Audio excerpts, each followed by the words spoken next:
You ready? I'm ready. Okay. Bring it on. Hello, world. We are the Brother Floggers.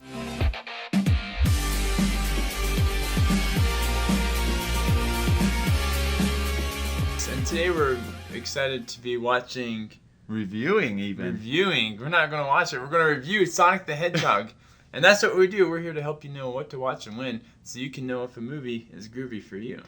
We did invite Jim Carrey to be with us today, and he said he would be, but then his dishwasher broke, and he couldn't make it. Terrible. Probably because of Sonic was in there. Terrible. I thought we were going to have him.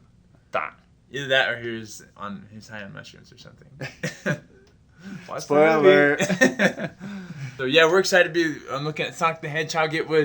Has a great cast. We have Jim Carrey as Dr. Robotnik, the evil genius with an evil mustache. We got Tom Wachowski, I think they say it. Or just Tom, Mr. Wachowski. That's James Marsden. And James. what was he in? James Marsden? He's in... Ella Enchanted. No. Yeah. Enchanted. Yeah. And he's the princess. Just joking. The prince. And then got Sonic, and he's himself. Just joking. His voice is by Ben Schwartz from Parks and Rec, I believe. Uh-huh. Yeah. And then, that's kind of the main core group. And it was directed by Jeff Fowler. Which this is... You've never heard of him because he's done film stuff, but this is directorial debut on this one. So this is his first movie he's directed. He's done some other things in movies, but this is his first directing movie. So which four is first? How did he do? Not too bad. A little bit blue. Yeah, it was okay. Yeah, that's actually a great summation of the movie. Yeah, it was okay. Yeah, it was okay. It's a good watch. It was all right. Yeah. It was. I expected it to be like a very kid-oriented, which I mean, it was kid-oriented, but like really cheesy, like maybe a little bit painful to get through. But it wasn't. Like it was entertaining. There were some cheesy parts, but it's very clean. There was a couple of alluded swear words, but they didn't even actually swear. Say it. Which I thought was clever, but kept it clean. The characters are very likable. Yeah. Jim Carrey, of course, dominated. He's so funny. This is a great Jim Carrey. Like I felt like there's been some bad Jim Carreys. This is a good Jim Carrey. He's really hilarious in this. Yeah, I thought it was great.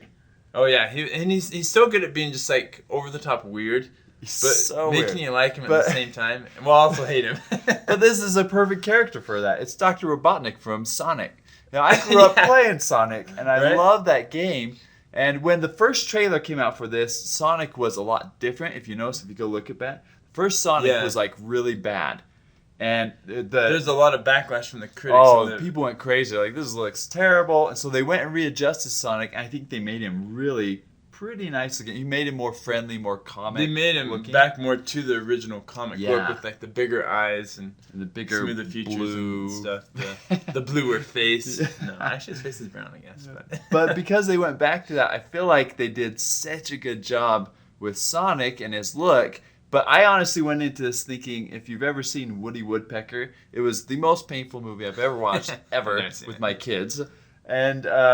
And this is kind of what I expected, but watching it, it was okay. It was all right. Yeah, it was entertaining. You're like, oh yeah. I was like, yeah, that was all right. It's definitely a kid's movie, but But I think that's nice because you can watch this with your kids. It's clean. It's fun.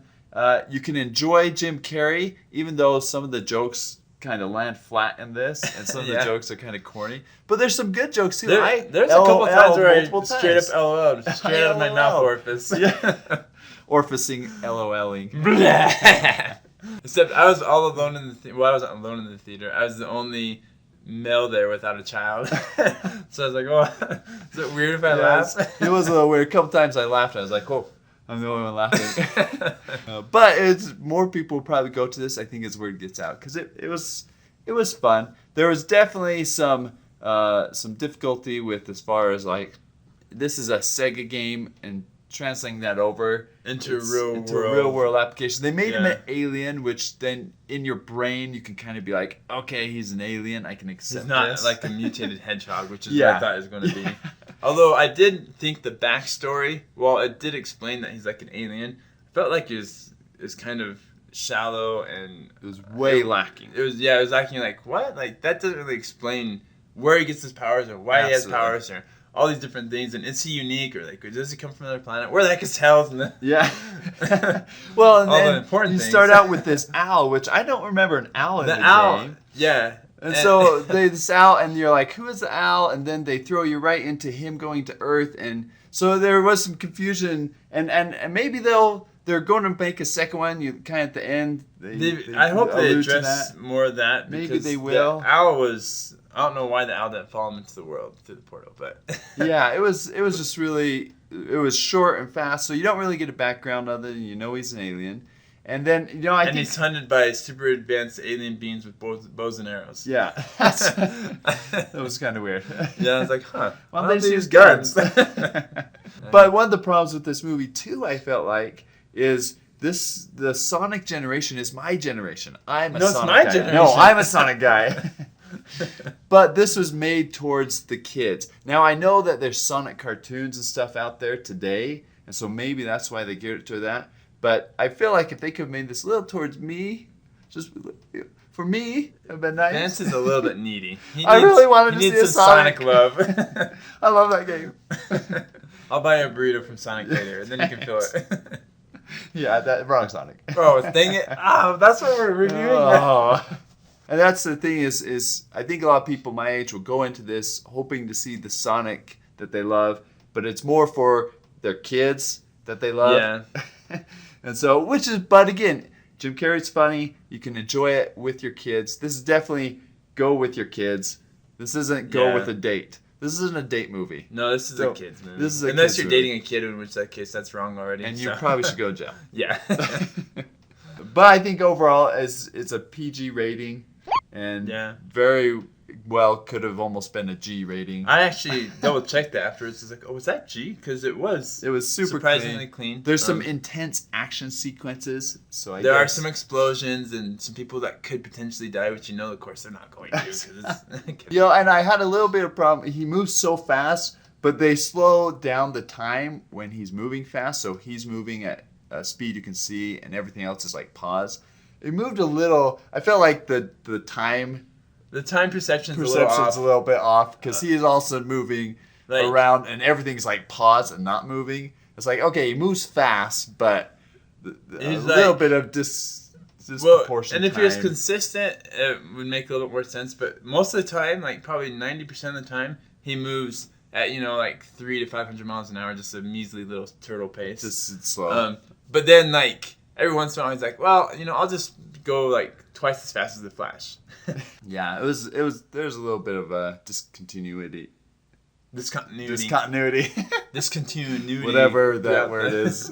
It didn't match up. Which, I mean, again, it's a kids movie, so you don't expect kids are probably smart enough to notice that. Yeah, right. Kids are smart today. They'll probably be like, what the crap is wrong with this time frame? That doesn't add up. Adults are like, oh, that's pretty good. The geospatial. I don't know. I just made that word. I know. Dang it. Yeah, it's definitely entertaining. Keeps you not on the edge of your seat, but keeps you in your seat at least. Yeah. So for a total rating, I'd give it just one thumb. Like, it's a good one-time watch, especially if you have kids. Yeah, and I would give it probably a half a thumb to maybe a 3/4 thumb, depending on who I'm watching with. Again, that's true. If I'm going with a date, you're not going to have a date afterwards, so it's like a negative. But I think overall, because if you do watch it, this is a kid movie, people know that, I'd give it to half to one thumb, saying it's fun, you'll enjoy it, your kids will probably love it, and you'll be a cool dad. Or mom. And then you have to buy them Sonic merchandise for Christmas. Yeah. And the birthday. Likely. And then when the second one comes out, you have to do it all over again. And everything will be twice as expensive. Yeah. And there is an after the credits scene, so stay and watch that. Especially if you're a Sonic. If you're a Sonic fan from the game, you'll like the after credits scene. It's not quite after credits, it's like mid credits. So you don't have to stay for all of it. That's true. Well, thanks for watching today. I hope you enjoyed our review of Sonic the Hedgehog. Be sure to like and subscribe and leave in the comments below whether you like Sega or Nintendo better. And would you like Nintendo better if Sonic was part of Nintendo? Ooh, that would be amazing. See you next movie.